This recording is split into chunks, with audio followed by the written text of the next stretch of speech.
Yung ibang chicken, okay lang kung price lang na wala. Daw, tingnan daw. Sinabi niyo na Hindi naman dalawa. siguro 8 lang to, no? Marami na po. Tingnan daw, tingnan daw. Parang dyan. Baka pinagsama-sama yun. Picture lang ta, ha? Di lang ta mga on, ha? Huwag na. Sabi niyo na magiging skeleton niyo. Video lang tayo, ha? Wala tayong kain, ha? O, ikaw na. Nan siya. Wala pagkain dito, ha? Naghintay. O, dyan ka lang. Dito. Ito na pagkain na hinintay namin. Ano yan? Asin. Ganito ang Pilipino. Mayroong pagkain, pinahintay pang pagkain.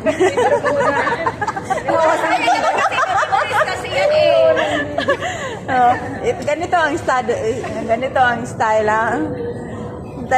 Hintay natin mamaya. O, katapos ang video. Okay na? Bye di po. Thank you, Lord.